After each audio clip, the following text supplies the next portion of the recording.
At the family dinner, my daughter-in-law called security. Get this pauper away from the table. She had no idea I owned the company she worked for. The next day, I demoted her to dishwasher. I'm glad to have you here. Follow my story until the end and comment the city you're watching from so I can see how far my story has reached. I should have known something was wrong the moment I rang the doorbell. Usually, my son Marcus would greet me with that warm smile I remembered from his childhood. Instead, it was Araya who opened the door, her perfectly manicured fingers gripping the handle like she owned the place, which I suppose she believed she did. Oh, you're here. Her voice carried that particular tone she reserved for me, the one that made me feel like an unwelcome guest in my own son's home. I clutched the small gift bag tighter in my hands. Inside was a hand-knitted sweater for my grandson Tommy, something I'd spent weeks working on. Hello, Zaraya. I brought something for Tommy's birthday. She didn't move aside to let me in. Instead, she looked me up and down, taking in my simple black dress. The nicest one I owned, though clearly not nice enough for her standards. Marcus is still getting ready. The other guests are already here. Other guests? I hadn't known there would be other guests. Marcus had simply called last week, his voice strained as it always was when Zaraya was nearby, and invited me for a small family dinner for Tommy's 5th birthday. When I finally made it inside, the difference was stark. The living room was filled with well-dressed couples, their jewelry catching the light from the crystal chandelier. They spoke in the hushed, important tones of people who believed their conversations mattered more than others. I recognized a few faces from the society pages of the local newspaper. Grandma Sherry. Tommy's voice cut through the adult chatter, like sunshine through storm clouds. He ran toward me, his little arms outstretched, and for a moment, everything felt right again. Happy birthday, sweetheart, I whispered as I hugged him close. He smelled like birthday cake and childhood innocence. I made you something special. But before I could give him the gift, Zaraya's hand was on his shoulder, pulling him away. Tommy, remember what we talked about? Grandma needs to wash her hands first. Why don't you go play with your cousins? The message was clear. I wasn't clean enough to touch her son. Dinner was worse. The dining room tables stretched endlessly, set with china I'd never seen before. Probably wedding gifts from Zaraya's side of the family. I was seated at the far end, squeezed between an empty chair and Marcus's college friend, who spent the entire meal talking loudly about his latest business acquisition. Marcus caught my eye once during the appetizer course. He offered a weak smile, but when Zaraya whispered something in his ear, he looked away. My heart sank a little deeper. So, Sherry. Zaraya's voice rang out across the table during the main course, causing conversations to pause. Marcus tells me you're still working at that little cleaning company. The way she said little made it sound like something distasteful. Several guests turned to look at me, their expressions a mixture of pity and curiosity. I felt heat rise to my cheeks. I own a business. Yes, I replied quietly, not wanting to cause a scene. Zaraya laughed, a sound like ice clinking in a glass. Oh, how sweet. A business. She turned to the woman beside her. Sherry does office cleaning. Very humble work. The woman nodded politely, but I caught the subtle shift in her posture, the way she angled herself slightly away from me. It was a movement I'd seen countless times throughout my life, the unconscious recoil people have when they believe they're in the presence of someone beneath their social station. I tried to eat, but each bite felt like sand in my mouth. Around me, the conversation flowed about vacation homes in the Hamptons, private school decisions, and investment portfolios. I had nothing to contribute to these topics, or rather nothing they would want to hear from someone like me. It was during dessert that everything fell apart. Tommy had escaped from the children's table and climbed onto my lap, chocolate cake smeared on his fingers. Grandma, will you tell me the story about the princess who saved herself? It was our tradition. A story I'd made up years ago about a princess who didn't need rescuing because she was clever and strong. But before I could begin, Zaraya was standing, her face flushed with anger. Tommy, get down from there right now. Her voice was sharp enough to cut glass. But Mom, I want to hear Grandma's story, I said. Now, She lifted Tommy from my lap, her movements rough enough to make him whimper. Then she turned to me, her eyes blazing. I think it's time for you to leave. The dining room fell silent. Even the man who'd been monopolizing conversation about his business deals stopped mid-sentence. I felt 20 pairs of eyes boring into me, witnessing my humiliation. "Soraya, please," I started, my voice barely above a whisper. "It's Tommy's birthday." "Security," she called out loudly, though there was no security present. "Could you please escort this woman out? She's disturbing our family dinner." Marcus stood slowly, his face pale. "Soraya, that's my mother." "Your mother," she said, each word dripping with venom, "doesn't belong at a table with decent people. Look at her, Marcus. She's embarrassing you, embarrassing us, embarrassing our son." I don't remember standing up. I don't remember walking to the door. I only remember the sound of my own heartbeat thundering in my ears and the weight of 20 stares following me out. At the door, I turned back once, hoping to catch Marcus's eye, hoping he would say something, do something. He was looking at his plate. The cool evening air hit my face as I stepped outside. My hands were shaking so badly, I could barely find my car keys. As I fumbled in my purse, I heard the front door close behind me with a definitive click. Sitting in my car, I caught sight of myself in the rearview mirror. 68 years old, silver hair slightly mussed from Tommy's enthusiastic hug, wearing my nicest dress that suddenly felt like rags. I looked exactly like what Soraya had called me, a poor old woman who didn't know her place. But what Soraya didn't know, what none of them knew, was that tomorrow morning, I would walk into the gleaming headquarters of Meridian Technologies, take the elevator to the top floor, and sit behind the mahogany desk in the corner office, the same company where Soraya worked as a marketing manager, believing she was climbing the corporate ladder with her sharp tongue and calculated cruelty. She had no idea that the woman she'd just humiliated was the founder and CEO of the company that signed her paychecks. As I drove home through the quiet streets, my hands finally steady on the steering wheel, I made a decision. Soraya wanted to teach me about knowing my place. Tomorrow, I would teach her about knowing hers. I arrived at Meridian Technologies at 6:30 in the morning, 2 hours before my usual time. The building stood silent in the early dawn light, its glass facade reflecting the pale sky like a mirror. I'd built this company from nothing 35 years ago, back when people laughed at the idea of a woman starting a tech business. Now it employed over 2,000 people across 3 states. The security guard, Miguel, looked surprised to see me so early. "Morning, Mrs. Morrison. You're here bright and early today." "Couldn't sleep," I told him, which was the truth. I'd spent most of the night replaying every moment from dinner, every cruel word, every pitying glance from the other guests.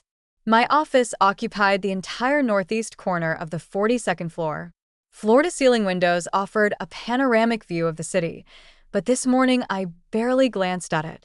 Instead, I went straight to my computer and pulled up the employee database. Soraya Mitchell Morrison, marketing manager, Digital Campaigns Division, hired 18 months ago. I stared at her employee photo, that same condescending smile she'd worn last night when she called me a poor old woman. According to her file, she'd impressed the hiring manager with her dynamic personality and innovative approaches to client engagement. Her salary was more than most people made in 2 years. I clicked deeper into her records: performance reviews, project assignments, colleague feedback forms. What I found made my stomach turn. 3 formal complaints filed against her in the past year, all from older employees. Margaret Chen, 61, from accounting, complained that Soraya had publicly humiliated her during a budget meeting, calling her methods outdated and suggesting she step aside for someone who understands modern business. The complaint was dismissed after Soraya claimed she was simply advocating for efficiency. Robert Williams, 58, from IT support, reported that Soraya had demanded he work overtime on her personal projects while berating him about his slow processing speed and inability to keep up with younger minds. Again, dismissed after Soraya's supervisor vouched for her high standards. The third complaint came from Janet Rodriguez, 63, a custodial supervisor. Zariah had apparently complained to HR that Janet was unprofessional and couldn't understand basic instructions after Janet didn't immediately move a meeting room cleaning to accommodate Zariah's last-minute schedule change. Janet had been transferred to the night shift. I leaned back in my chair, a cold anger settling in my chest. This wasn't just about how she'd treated me. This was a pattern. Zariah targeted older employees, used her position to demean them, and relied on the company's reluctance to deal with workplace conflicts to escape consequences. My phone rang, jolting me from my thoughts. Marcus's name appeared on the screen. Mom. His voice was strained, exhausted. I'm sorry about last night. Zariah was. She was stressed about the dinner party. She didn't mean what she said. I closed my eyes. Even now, he was making excuses for her. She called security to have me removed from my grandson's birthday dinner. Marcus, there was no security. Mom, she was just emotional. She humiliated me in front of 20 people. A long pause. I know. I should have said something. I'm sorry. His voice cracked slightly. But you know how she gets when she's planning these events. Everything has to be perfect. Perfect. As if my presence somehow tainted their perfect life. I need some time to think, I told him. Of course, but Mom, maybe next time if you could dress up a little more. You know how important appearances are to Zariah's friends. After I hung up, I sat in silence for a long time. My son, my gentle, kind son, who used to defend injured birds and give his lunch money to classmates who forgot theirs, was asking me to change who I was to accommodate his wife's cruelty. By 8 o'clock, the office was bustling with activity. I watched through my window as employees filed into the building, riding elevators to their respective floors, settling into their workdays. Somewhere among them was Zariah, probably complaining to colleagues about her difficult mother-in-law, who didn't know her place. I buzzed my assistant, Helen. She'd been with me for 15 years, starting as a secretary and working her way up to executive assistant. She was also 62 years old. Exactly the kind of employee Zariah seemed to enjoy targeting. Helen, I need you to pull some personnel files for me. Quietly. Of course. Which employees? Start with the digital campaigns division. I want to see everything: performance reviews, project reports, internal communications, and Helen, I especially want to see any records involving interactions with older staff members. Helen paused. She'd worked with me long enough to recognize when something was brewing. Should I ask what this is about? Not yet, but I have a feeling we're going to be making some changes around here.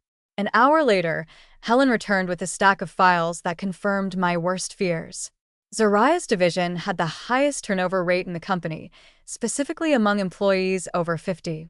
Exit interviews revealed a pattern of complaints about ageist attitudes and a hostile work environment, but somehow these never made it to my desk.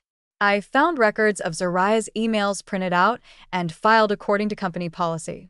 One exchange with a colleague made my hands shake with anger. Can you believe they're making me work with Janet on the Morrison project? The woman can barely operate a smartphone. Why do we keep these dinosaurs around? They're just taking up space that could go to people who actually understand the modern workplace. The Morrison project, a campaign for a new client that Zariah had claimed credit for, earning herself a substantial bonus. Janet Rodriguez, the 63-year-old custodial supervisor who'd been transferred to nights, had developed the initial concept during a brainstorming session that included support staff. I picked up my phone and dialed extension 4247. Human Resources. Jennifer speaking. Jennifer, this is Cher Morrison. I need to see you in my office immediately and bring the organizational chart for the digital campaigns division. 20 minutes later, Jennifer sat across from my desk, her face pale as I outlined what I discovered. Mrs. Morrison, I had no idea the situation was this extensive. Some of these complaints should have been escalated to your office immediately. They should have been, I agreed.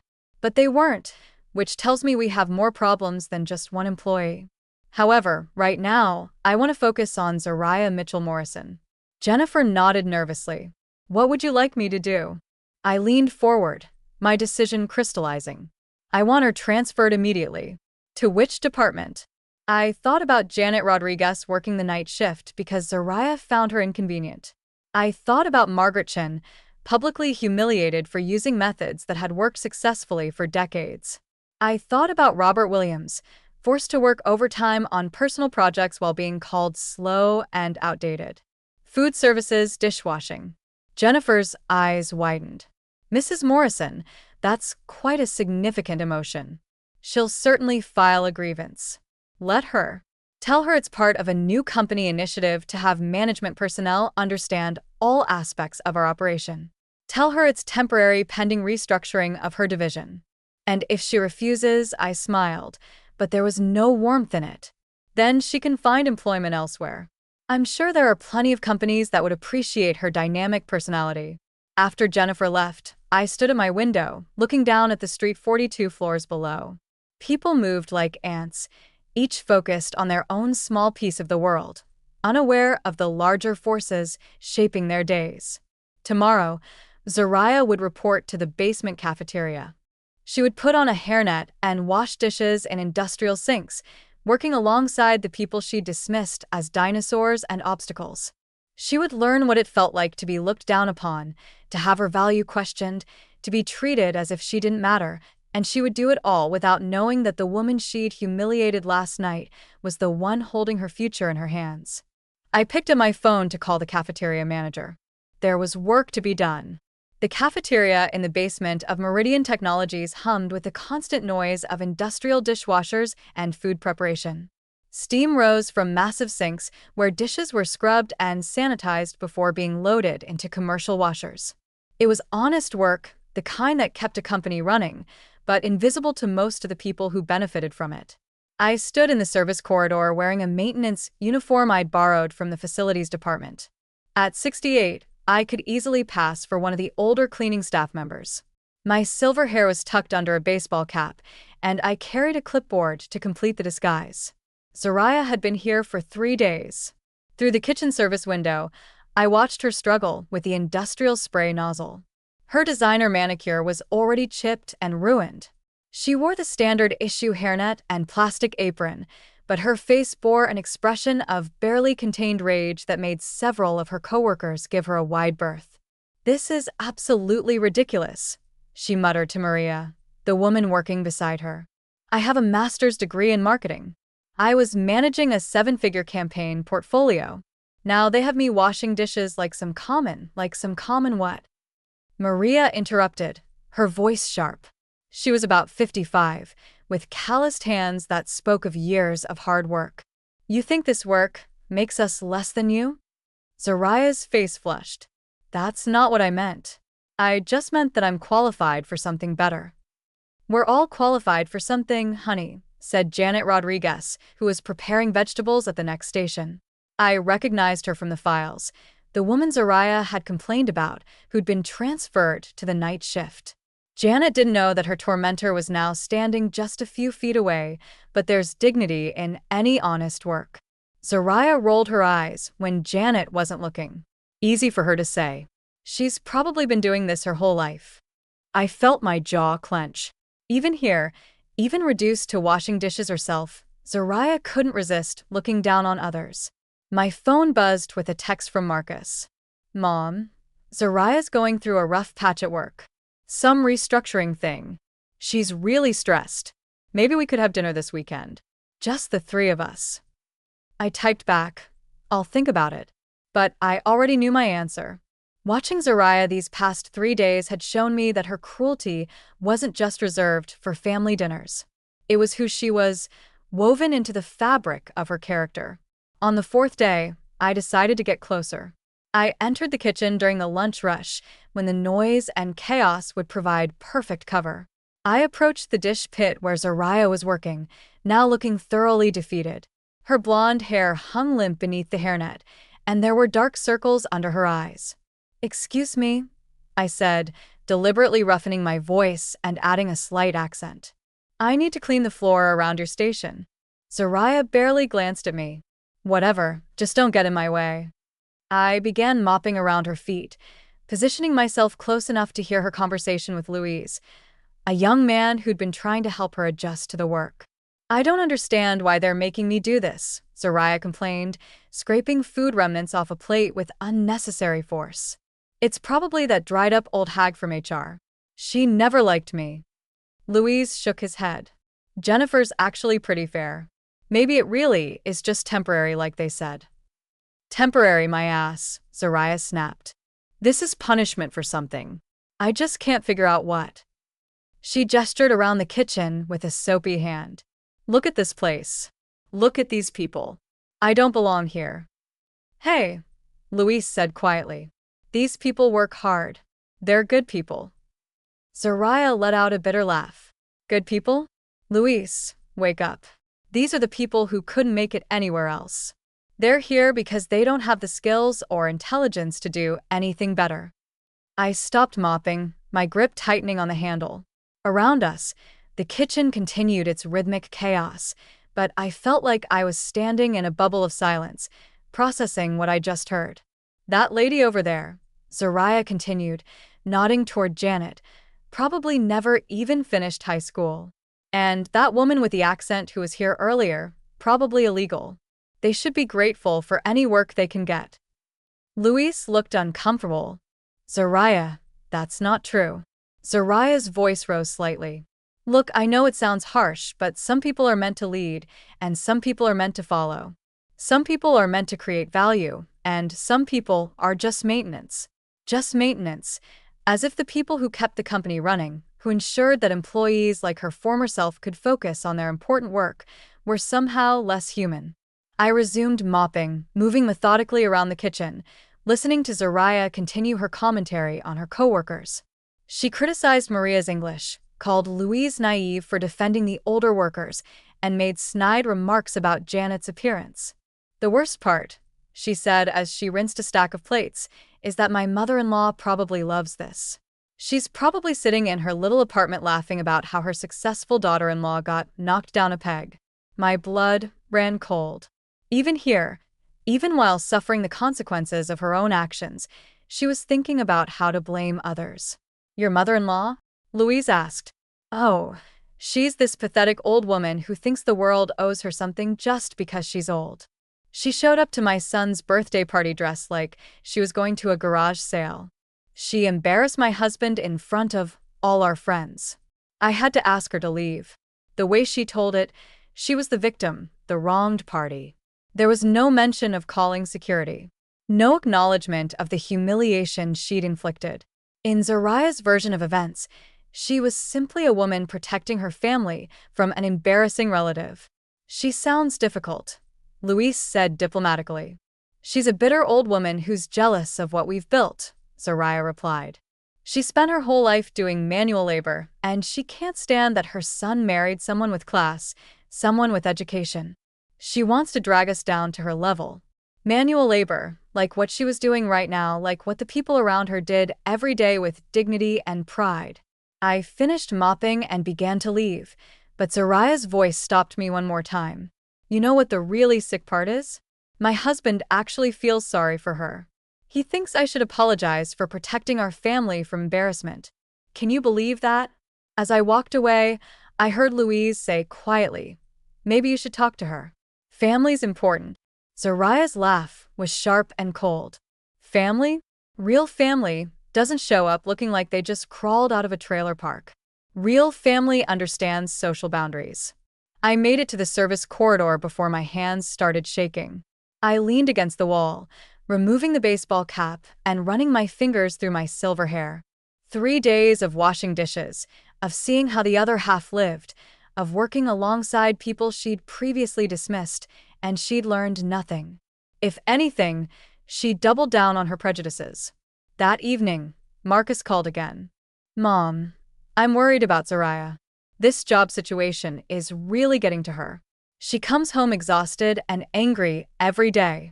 What does she say about it? I asked, already knowing the answer. She thinks someone at her company is targeting her. She's convinced it's some kind of discrimination, maybe because she's young and successful. He paused. She asked me to call you. Actually, she wants to apologize for the other night. I almost laughed. Zariah wanted to apologize, not because she felt genuine remorse, but because she needed allies.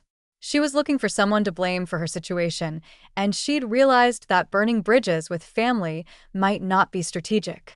Tell her I'm not ready for that conversation yet, I said. Mom, please. She's really struggling. Marcus, I said gently. Has Soraya told you what her new job involves? Some kind of cross-training program, learning different aspects of the business, cross-training, not washing dishes, not working alongside the people she'd spent months belittling. Even to her own husband, she couldn't admit the truth of her situation. I see, I said. Well, I'm sure she's learning a lot. After I hung up, I sat in my quiet apartment, thinking about the woman I'd observed for 3 days. Tomorrow, I would reveal myself.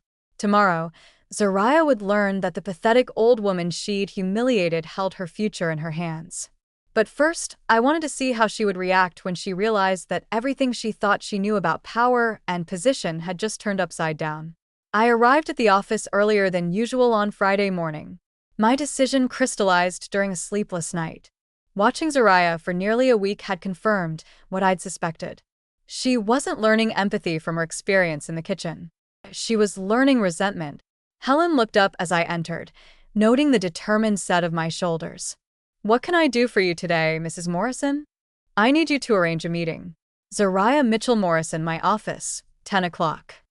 I paused at my door. And Helen, make sure she comes up in the main elevator. I wanted to walk through the executive floor. At exactly 10 o'clock, Helen's voice came through the intercom. Mrs. Morrison, your 10 o'clock is here. Send her in. I turned my chair to face the window, my back to the door, as I heard footsteps on the marble floor. Soraya's reflection appeared in the glass. She looked tired, her usually perfect hair pulled back in a simple ponytail, her designer clothes replaced with a casual attire appropriate for kitchen work. Excuse me? Her voice carried that familiar tone of barely controlled irritation. I was told someone wanted to see me about my transfer. I don't know why they sent me to the executive floor. There's obviously been some mistake. I swiveled my chair around slowly, letting the recognition dawn in her eyes.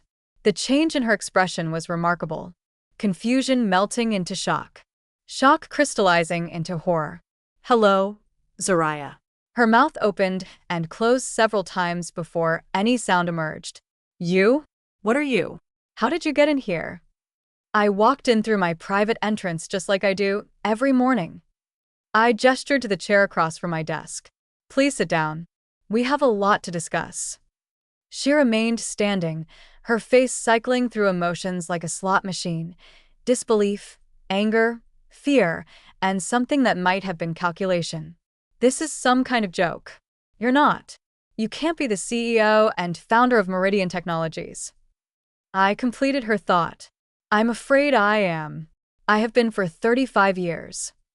In fact, Soraya sank into the chair as if her legs had given out. But you at dinner, you said you worked for a cleaning company. I said I owned a business. You assumed it was a cleaning company. I leaned back in my chair, studying her face. People often see what they expect to see, don't they? She was quiet for a long moment, her mind clearly racing. When she spoke again, her voice had changed, softer with a hint of the charm she'd used to climb the corporate ladder. Mrs. Morrison, I had no idea who you were. If I had known, you would have treated me differently. I interrupted. That's interesting. So, your behavior toward me was based on your perception of my social status. Her face flushed. That's not what I meant. What did you mean exactly? She straightened in her chair, apparently deciding to try a different approach. I meant that there was obviously a misunderstanding. Family dynamics can be complicated, and sometimes people say things in the heat of the moment that they don't really mean. So when you called security to remove me from my grandson's birthday party, that was just a heated moment. I was stressed about the dinner party. Everything had to be perfect, and my presence made it imperfect. I pulled up her employee file on my computer screen. Tell me, Soraya, do you remember Margaretchen? The sudden change of topic caught her off guard. Who? Margaretchen, 61-year-old accounting department. You publicly humiliated her during a budget meeting, suggested she step aside for someone who understands modern business. Zariah's eyes darted around the office looking for an escape route that didn't exist. That was a professional disagreement. Sometimes you have to be direct in business. What about Robert Williams? IT support. You made him work overtime on your personal projects while telling him he couldn't keep up with younger minds. I have high standards. And Janet Rodriguez? You complained that she was unprofessional because she couldn't immediately accommodate your last-minute schedule changes. She was transferred to the night shift because of your complaint. Zariah's carefully constructed composure began to crack. I don't understand what this has to do with anything. Those were legitimate workplace issues. I turned my computer screen toward her, showing her the list of complaints filed against her. 3 formal complaints about age discrimination in 18 months. All dismissed because your supervisor believed you were simply maintaining high standards. Because I was. Were you maintaining high standards when you told Louise that the people in the kitchen are there because they don't have the skills or intelligence to do anything better? The color drained from her face. You were. That was you in the kitchen. Every day this week, listening to you dismiss hardworking people as maintenance, watching you learn nothing from your experience except how to blame others for your situation. She stood up abruptly, her mask finally slipping completely. This is harassment. You can't spy on employees. I can observe the workplace culture of my own company. What I found was an employee who systematically targets older workers, who believes social status determines human worth, and who lacks the basic empathy required for leadership. You're doing this because of the dinner. The accusation burst out of her. This is personal revenge. I stood as well, moving to the window that overlooked the city. Do you know what I built this company on, Zariah? The idea that innovation comes from respecting every perspective, that wisdom has many forms, and that a person's value isn't determined by their age or background. I turned back to face her. You represent everything I've spent my career fighting against. So, what happens now? Her voice was barely a whisper. Are you going to fire me? That depends on you. Hope flickered in her eyes. What do you mean? You have a choice. You can continue working in the kitchen, learning what it means to be treated the way you've treated others. Maybe eventually you'll develop some understanding of how your actions affect people. And the other option, you can resign today. I'll provide a neutral reference that mentions your marketing skills without detailing the reasons for your departure. She stared at me for a long moment, and I could see her weighing her options. Finally, she spoke, and her words revealed everything I needed to know about her character. This is blackmail. You're using your position to force me out because I didn't know who you were. I'm giving you an opportunity to leave with your dignity intact. My dignity? Her voice rose. You had me washing dishes for a week. You humiliated me. I gave you the same treatment you've given to employees under your supervision. The difference is they had no choice. You do. Zariah moved toward the door, then turned back, her face twisted with anger. Marcus will hear about this. He'll know what kind of person his mother really is. Marcus will hear the truth. Yes, he'll learn that his wife has been systematically bullying older employees and that she called security to remove his mother from his son's birthday party. She froze with her hand on the door handle. He'll also learn, I continued, that when given the opportunity to take responsibility for her actions and grow as a person, she chose to blame others and play the victim. You're destroying my marriage. Your marriage is not my responsibility, Zariah. Your character is.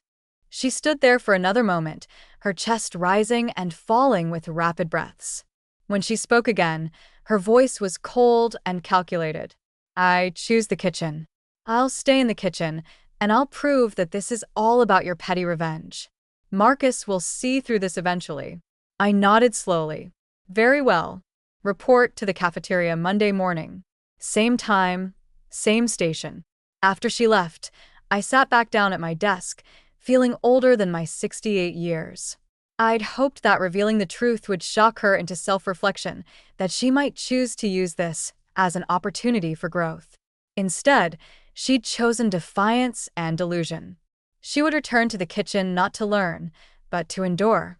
She would paint herself as the victim of a vindictive old woman, never acknowledging that her current situation was the direct result of her own cruelty. My phone buzzed with a text from Marcus. Can we have lunch today? Zariah has something she wants to tell you. I looked at the message for a long time before responding. I'm afraid I'm quite busy today.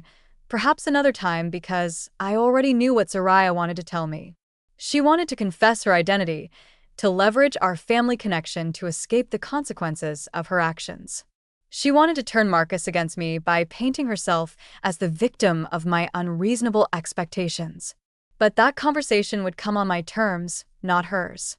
And when it did, Marcus would learn some uncomfortable truths about the woman he'd married and the mother he'd failed to defend.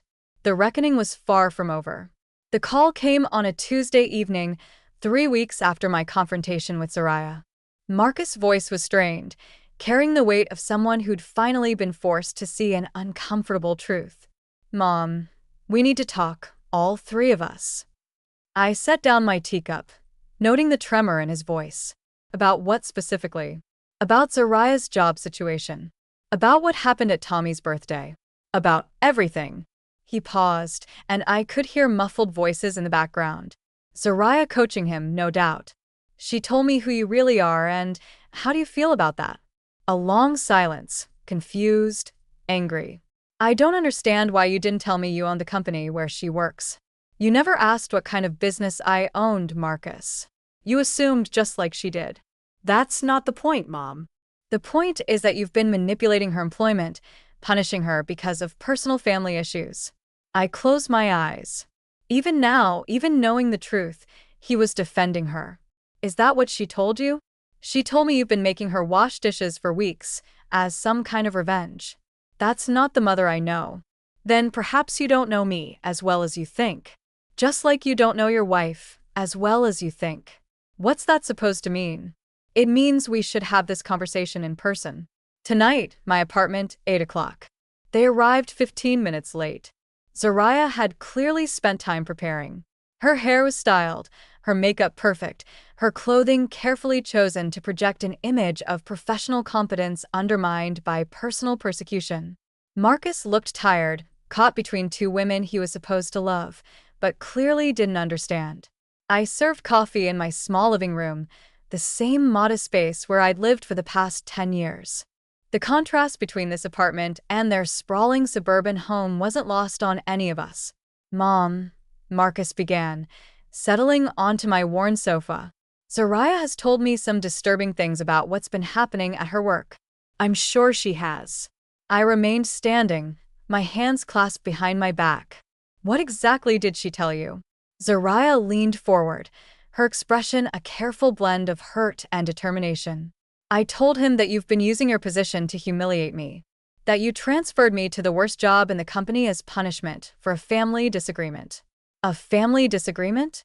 I repeated the phrase slowly. Is that what you're calling it, Mom? Marcus interrupted. Regardless of what happened at Tommy's birthday, using your business to settle personal scores isn't right. It's not like you. You're right. It's not like the mother you know, but it's exactly like the CEO I've always been. I moved to the window, looking out at the city lights. Tell me, Marcus, what do you know about Zariah's performance at work? She's successful. She's ambitious. She's building a career. She's filed 3 complaints against older employees in 18 months. She's created a hostile work environment for anyone over 50. She's systematically bullied people she considers beneath her. Zariah's careful composure cracked slightly. Those were legitimate professional concerns. You told Louise that the kitchen workers don't have the skills or intelligence to do anything better. You called them maintenance. I turned back to face them. You said Janet Rodriguez probably never finished high school and suggested Maria might be illegal. Marcus's face went pale. Zariah, is that true? I was frustrated. People say things when they're under stress. The same way you say things when you're stressed about dinner parties? I asked quietly. The same way you called security to remove the Porona from your table. What does that mean? Marcus looked between us, confused. It means poor little woman in Spanish. I explained. It's what your wife called me before having me escorted out of your son's birthday party. The silence that followed was deafening. Marcus stared at Zariah, his face cycling through emotions I recognized from his childhood. The same look he'd worn when he was 7 and realized that Santa Claus wasn't real. You called my mother a poor little woman. Zariah's eyes darted around the room like a trapped animal. Marcus, you have to understand. She showed up looking like, I didn't know who she was. So that makes it acceptable? No, but what? His voice was rising now, the careful control he'd maintained for years finally cracking. But it's okay to humiliate people if you think they're poor? But it's okay to throw my mother out of our house if she doesn't meet your standards? Marcus, please. You're not understanding. I'm understanding perfectly. He stood up, pacing to the far end of my small living room. I'm understanding that my wife threw my mother out of our house because she was embarrassed by her appearance. I'm understanding that she's been bullying older employees at work. I'm understanding that when mom gave her consequences for her behavior, she ran home to paint herself as the victim. Zariah's mask finally slipped completely. Your mother has been lying to you. She's been manipulating this entire situation to make me look bad. How? The question came out sharp as a blade. How has she been lying? She pretended to be a cleaning lady. She spied on me in her own company, observing an employee who'd been the subject of multiple complaints. Marcus turned to me. Is that true, Mom? About the complaints? I nodded. 3 formal complaints in 18 months, all dismissed because her supervisor believed she was simply maintaining high standards. Marcus looked back at his wife, and I could see the last of his illusions crumbling. So when you came home every night complaining about how unfairly you were being treated, about how someone was targeting you, you were actually facing consequences for your own behavior. Marcus, you don't understand what it's like in that corporate world. Sometimes you have to be tough. Tough? His voice broke. You called my mother security, Zariah. You humiliated her in front of 20 people. You made our son watch his grandmother get thrown out of his birthday party. I was protecting our family's reputation. From what? From my mother? From the woman who raised me, who worked 3 jobs to put me through college, who never missed a parent-teacher conference or a baseball game. He was shouting now, years of suppressed resentment pouring out. You were protecting us from the most decent person I know. Zariah stood up, her face flushed with anger and desperation. She's not the saint you think she is. Look where she lives. Look how she dresses. She's an embarrassment. The slap of her words hung in the air like smoke. Marcus stared at her for a long moment, and when he spoke again, his voice was eerily calm. Get out. What? Get out of my mother's apartment. Get out now before I say something I'll regret. Marcus, you can't be serious. I've never been more serious about anything in my life. He moved toward the door, holding it open. Go home. Pack your things. We'll talk about custody arrangements through lawyers. Zariah looked at me, her eyes wild with panic. This is what you wanted, isn't it? You wanted to destroy my marriage. I met her gaze steadily. I wanted you to learn that actions have consequences. I wanted you to understand that treating people with cruelty because you think they're beneath you is unacceptable. I wanted you to develop some basic human decency, and instead, you've destroyed everything. No, Zariah, you destroyed everything. The moment you decided that my grandson was better off without his grandmother. The moment you chose cruelty over kindness. The moment you made Marcus choose between his wife and his conscience. She looked between Marcus and me one final time, searching for something that would save her. Finding nothing, she grabbed her purse and stalked toward the door. This isn't over, she hissed. Yes, I said quietly. It is. After she left, Marcus collapsed into the chair she'd vacated, his head in his hands. We sat in silence for a long time, the weight of 20 years of mistakes settling between us. I'm sorry, Mom, he finally whispered. I'm so sorry for everything. I know you are. How long have you known about who she really is? I suspected from the beginning, but I hoped I was wrong. I hoped that maybe she would change, that maybe love would make her kinder. He looked up at me, his eyes red-rimmed. What happens now? Now you rebuild. You focus on being the father Tommy needs. You remember who you are underneath all the compromises you made. And Zariah? I thought about her options. Resignation or continued humiliation in the kitchen of my company. Zariah will figure out her own path. She always has. Marcus nodded slowly. Can you forgive me for letting her treat you that way? I moved to sit beside him on the sofa, taking his hand in mine. You're my son. There's nothing to forgive. But even as I said the words, I knew that rebuilding trust would take time. Some wounds heal quickly. Others leave scars that change you forever. The reckoning had arrived, but the real work was just beginning. 6 months later, I sat in my office on a crisp autumn morning, reviewing the quarterly reports that showed Meridian Technologies' continued growth. The morning light streamed through my windows, casting long shadows across the mahogany desk where I'd made so many decisions over the years. Helen knocked and entered with my coffee and the morning mail. Mrs. Morrison, there's a resignation letter on your desk from the food services department. I knew before I opened it. Zariah's elegant handwriting filled a single page, a formal resignation effective immediately, citing personal reasons and pursuit of new opportunities. No acknowledgement of what she'd learned, no expression of remorse, no growth, simply an exit strategy that would allow her to preserve whatever remained of her dignity. I signed the acceptance form without hesitation. Some people learn from consequences. Others simply endure them until they find an escape route. Helen, please process this today and send a memo to HR. I want exit interviews to be mandatory for all supervisory positions going forward. No exceptions.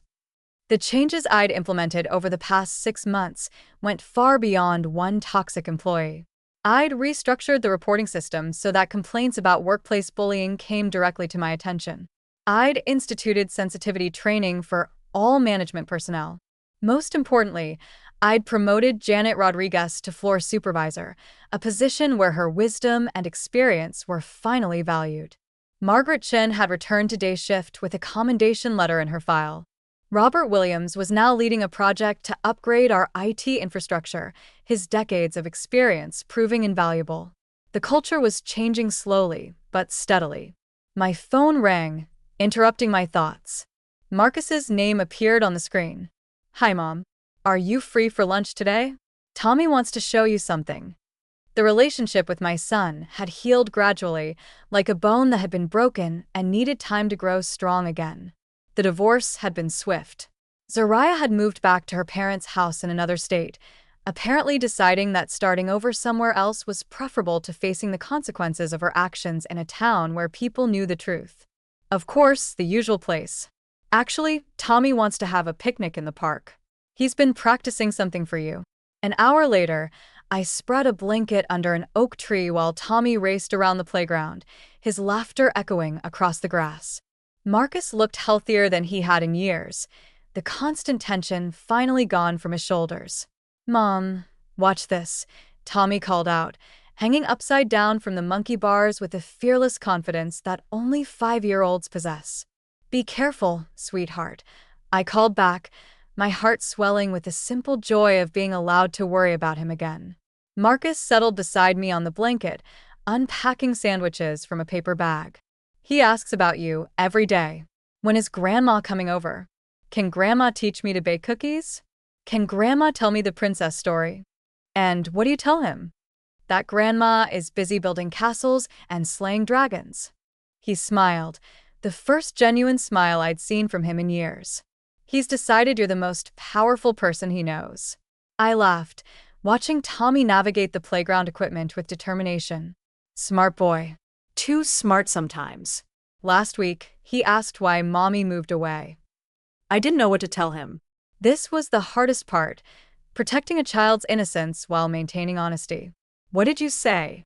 I told him that sometimes grown-ups make mistakes, and sometimes those mistakes mean they have to live in different places for a while. Marcus pulled out juice boxes, his movements careful and deliberate. He asked if she was coming back, and I told him I didn't know. Is that terrible? Should I have been more definitive? I reached over and squeezed his hand. You told him the truth in a way he could understand. That's all any parent can do. Tommy ran over, breathless and glowing with excitement. Grandma, come see the castle I built in the sandbox. I let him pull me toward his creation, an elaborate structure of sand and sticks that would have made any architect proud. As I admired his work, I noticed other families around us: grandparents pushing swings, parents chasing toddlers, the beautiful chaos of ordinary life. This was what I'd been fighting for. Not revenge, not vindication, but the right to be part of my grandson's world.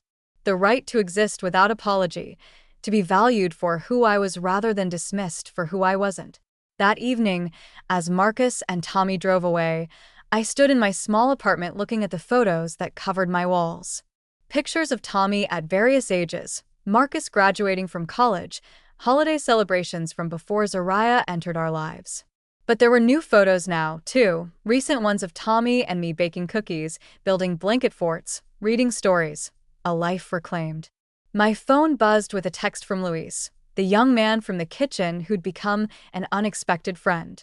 Mrs. Morrison wanted to let you know that Maria's grandson graduated high school today, first in his family to finish.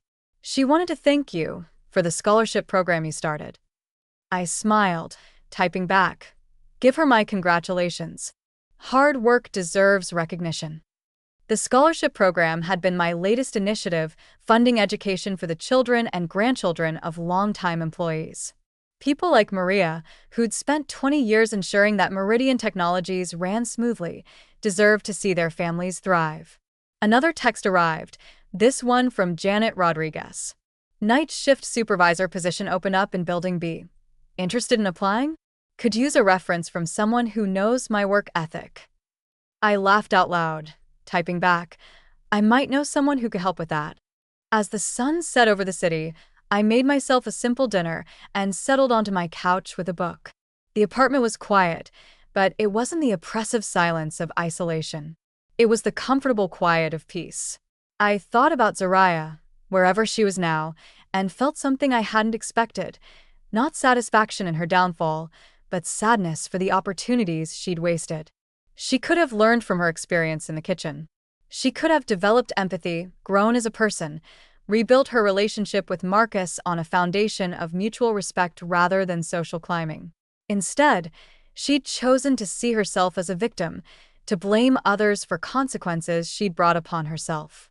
Some people spend their entire lives running from accountability, never realizing that the freedom they seek can only come from taking responsibility for their choices. My phone rang one final time. Marcus again. "Mom, Tommy wanted me to call and tell you goodnight. He's worried you might be lonely." I heard my grandson's voice in the background. "Tell Grandma that dragons are scared of the dark, so she should leave the lights on." "Tell him I'll leave the lights on," I said, smiling. "And Marcus, thank you." "For what?" "For choosing to see the truth when it mattered." After we hung up, I did indeed leave a small light on in the kitchen. Not because I was afraid of dragons, but because Tommy worried about me. And being worried about was a privilege I'd almost lost. I settled into bed that night thinking about power. Not the kind that comes from corporate titles or social status, but the kind that comes from knowing your worth and refusing to accept anything less. The kind that allows you to stand up for yourself and others even when it's difficult. The kind that comes from choosing dignity over convenience, truth over comfort. Zariah had thought she understood power. She'd believed it came from putting others down, from climbing social ladders, from marrying into a family she considered beneath her true aspirations. She'd mistaken cruelty for strength, manipulation for intelligence. But real power, the kind that lasts, the kind that builds rather than destroys, comes from lifting others up. It comes from using your position to protect those who can't protect themselves. It comes from understanding that every person has value regardless of their age, their accent, their education, or their job title. I'd built Meridian Technologies on those principles 35 years ago, and I defend them for as long as I drew breath. The next morning, I would wake up and return to my office where I would continue the work of building a company culture based on respect and dignity. I would review applications for the scholarship program, approve promotions for deserving employees, and ensure that the mistakes of the past couldn't be repeated. But tonight, I simply slept the deep, peaceful sleep of someone who had fought for what mattered and won.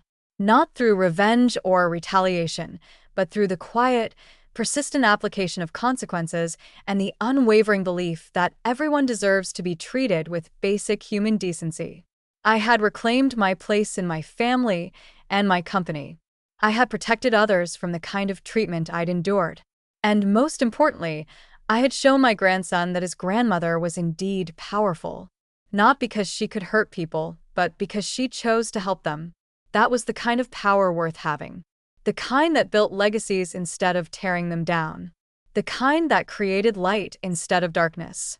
The kind that let you sleep peacefully knowing you'd done the right thing. Now, I'm curious about you who listened to my story. What would you do if you were in my place? Have you ever been through something similar? Comment below. And meanwhile, I'm leaving on the final screen 2 other stories that are channel favorites, and they will definitely surprise you. Thank you for watching until here.